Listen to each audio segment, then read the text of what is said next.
Right, today I'm heading out to Morant's Curve. That's probably a location that some of you may have already heard of. Morant's Curve has become an iconic location in the Canadian Rockies. The spot is named after the Canadian photographer Nicholas Morant, whose prominent career spanned over 50 years. Born in 1910, Morant took a position as a photographer with Canadian Pacific Railway in 1929, before relocating to Banff around a year later. After surviving a bear attack in the Banff backcountry in 1939, Morant went on to be a wartime photographer before returning to work for Canadian Pacific. Whilst on an assignment for Canadian Pacific Railway, he found the famous composition with the railway tracks running parallel to the Bow River and winding back towards the mountain peaks behind. His images were used to promote tourism in Western Canada and were also used on Canadian currency and postage stamps. Morant's Curve ended up being his most recognisable image, with the curve eventually being named in his honour. The location remains popular with photographers to this very day. But is it still worth a visit? Now, surprisingly, even though I've lived in the Canadian Rockies for the best part of 10 years, I've never actually shot at Morant's Curve before. And it's partly because it feels like low-hanging fruit, right? And I suppose a lot of the locations in the Canadian Rockies are exactly that. If you set yourself up on the shorefront of Lake Louise, of Moraine Lake, Two Jack, Vermilion, and you take a picture with any camera without much thought of the composition, you're probably going to walk away with a pretty good shot. And Morant's Curve is also low-hanging fruit, but it also requires quite a bit of patience. But tonight I've got a bit of an idea, and I'm hoping I can combine a couple of different techniques in the hope of getting a shot that might be a little bit more unique than some. But we'll have to wait and see on that. So the first thing to do is to make the trek from the car park over to the viewpoint. Yeah, that's it. The car park's just over the road now. This is actually all relatively new, this kind of concrete viewpoint and this guard railing here. It definitely wasn't here, 7, 8 years ago when I first kind of moved out to the Rockies.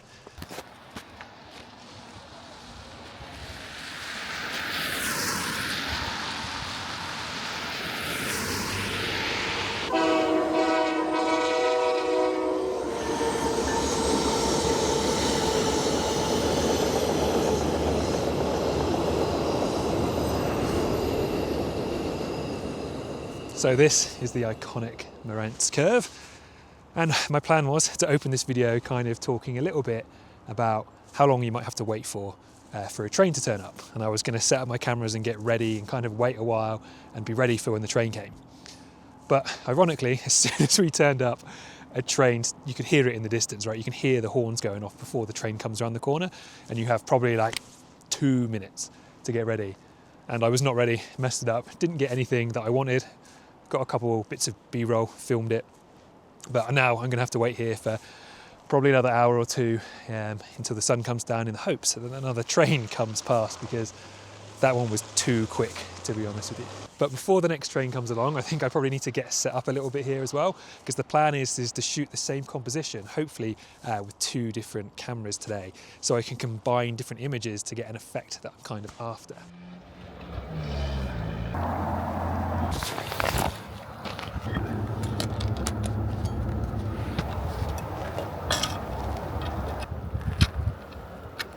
Now I've kind of lined up the 2 cameras as best I can, both kind of right next to each other, pointing in a pretty similar direction. This is at 35mm on the 60, and here this is a bit more like 40 or 45mm. But I think what I'm going to do is, take a longer exposure with the 60, because that will be a blur anyway, right? And I only need a small bit of that to kind of blend in, and take the main image with the R6 a little bit more cropped in, so I can get a bit more detail in there. And I want to go a bit tighter, because otherwise, if you kind of go too wide, you end up with this kind of dirty snowbank in the corner of the picture. So I've sort of cropped that out. So now I'm set up, it's really just about waiting, hoping a train comes by and hoping I don't mess it up. So it looks like there's another train coming from the opposite direction. This isn't really the direction that I want. I'd rather the train was kind of coming towards me, but I might be able to pull this off.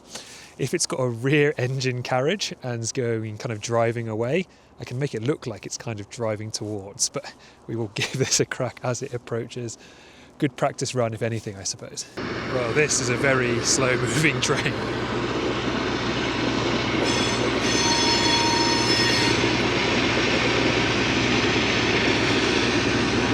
Unfortunately, definitely not the most photogenic train. You really want those Canadian Pacific Railway trains that have the kind of the red engine carriage and then also the kind of white text on the side if you can see them. But I suppose a nice little practice. I've got the 60 here set up with a kind of 1.5 second exposure, and then this guy here on a 200th of a second, and they're both on kind of shutter priority, so I'm not worrying about any of the other settings, just letting it do its thing. So as a proof of concept, those settings definitely work. I think a second to a second and a half is definitely enough to get some good movement on the train, and I think the other trains will be moving a bit quicker than that, and 200th of a second is definitely enough to freeze it. I think it could work, but again, it's just a matter of waiting even longer. 2 trains now, one not very photogenic, and the first one arrived way too early and I was not ready. So we've got about half an hour until sunset, so fingers crossed one more train turns up in that time before it becomes completely dark. So I suppose in some ways this is a little bit like wildlife photography, right? I'm having to be patient and kind of wait to get a result, but rather than seeing a wolf or a bear or an otter or some super cool kind of wildlife, you see a train. In all honesty, I don't know if I get it. Like, it's a nice shot, right? And if I was one of the first people to ever chance upon this, I'd be super happy with this composition, right? Beautiful train, leading line, beautiful background. Sounds good. But the compositions here are really limited, right? You've kind of got one spot, especially now if you don't want the train covered by the trees, you've really got one location right in the corner here where I'm stood. And that's where you want to shoot to get the train kind of coming through. So you are a little bit limited, which is why I'm trying to do something that might hopefully be a little bit different, but I don't know if it's going to work. It might not work today. And I think almost one of the strange things about this spot in some ways is that you do get a lot of tourists that come here and pull over whilst they're driving past to wait for a train to take a picture. And I kind of see why you might want to do it as a photographer because of the history behind this location. But I don't think it's the best view in the Rockies, especially if you're kind of on a road trip here and you're just kind of wanting to take a snap on your phone. So if I was driving through, I would not be waiting here for several hours for a train. And in all honesty, I'm not sure why I'm doing it right now, but I feel like I have to get a shot here at some point because it's Morant's Curve, right? It's iconic, it's well known, and maybe that's how everyone else feels as well, and you've seen the picture on the internet, so you want to get it yourself. But yeah, not long until the sun comes down, and for this evening, I might be out of luck. Right, I've waited long enough here now that I did get some colour in the sky, right? So I took a few pictures exposed for the sky, got some nice orange clouds behind there. So unfortunately, we have an uglier train with a fast shutter speed and a slow shutter speed, and we have a nice sky. Not really what I wanted, which is a little bit unfortunate. However, a good proof of concept. And I did meet a guy here, actually bumped into a gentleman called Derek, actually, and he was telling me that he thinks this is more of a sunrise spot, like better for sunrise. In my head, I had it that it might work well for sunset because of the angle. For some reason, I thought the mountains here would catch more light, but they haven't really caught much. So unfortunately, I think to pull this off, I'm going to have to come back and try again for sunrise, I think, tomorrow morning. I really hope this is worth the wait.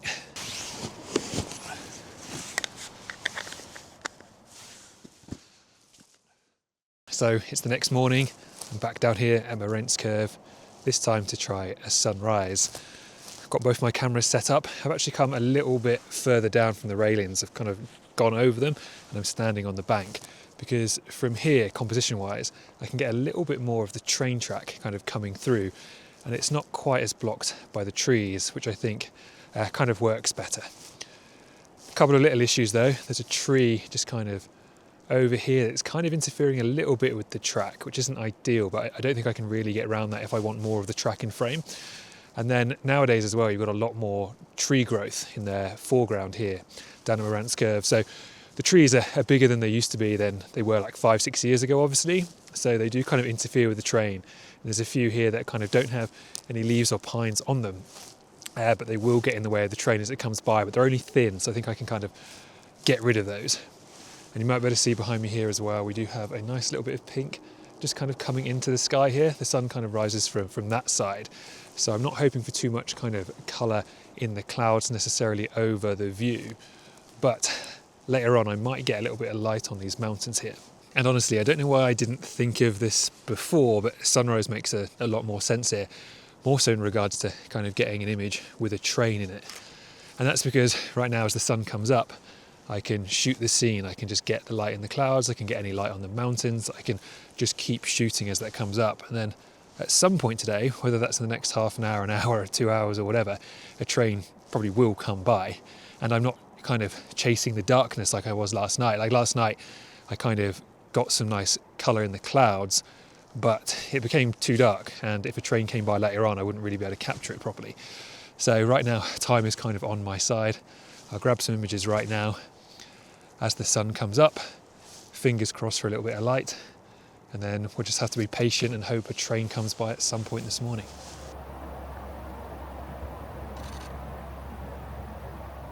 So last night, that train turned up as soon as I stepped out of the car. It was here in less than a minute or two, and I was not ready to get an image. And this morning, it's been about an hour and a half so far, and there is no sign of a train.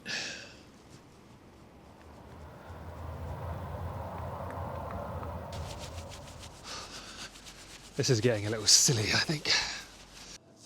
Right, not sure if you can see or hear that behind me, but finally there is a train coming. That's been an hour and 45 minutes until I've seen that train.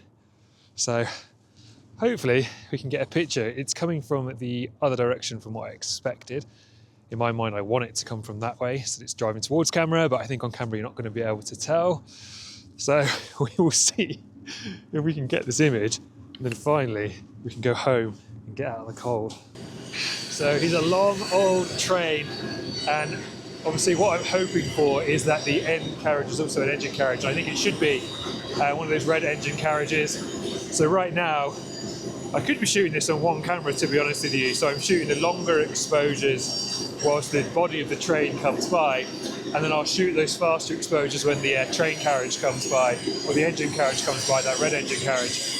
And then I can get that kind of frozen. Then I have both options. I can mix and match them in post like I did with the one last night in any way I see fit. And hopefully that turns out to be somewhat good, because this has taken absolutely bloody ages. So maybe not quite what I was after. That engine carriage on the back was going forwards rather than backwards. So it does look like the train carriage is backwards in the picture, which is a little bit annoying. But I don't know if I've got the patience in me to wait for another train, because I am pretty goddamn cold. But we'll put those images together and see if it turns out any good. So in the end, I decided just to use the fast shutter speed on the train. Given the direction of the carriage, it didn't really make a lot of sense to kind of blend in any motion blur on the body of the train. So what do you reckon? Was it worth it? I'm not so sure, to be honest with you. I think to get the kind of best image from this location, you really need optimal conditions. And if you're lucky enough to get fresh snow on the trees and a really nice sunrise and a well-timed train, I think you could end up with a really good shot here. But you are, of course, a bit limited to composition. You're really getting the same shot as everybody else. So it's those conditions that will really make it. You can definitely increase your chances of getting those things by staying here for a little longer and shooting through sunrise and then waiting for a train to come. But is it worth that wait? In all honesty, I don't know. I'm not sure if it is. I think there's a lot of locations in the Canadian Rockies that you can definitely get good sunrise images at without the risk of potentially having to wait here for several hours. Like for most sunrises, you know when it's going to happen. You know when the light's going to come in.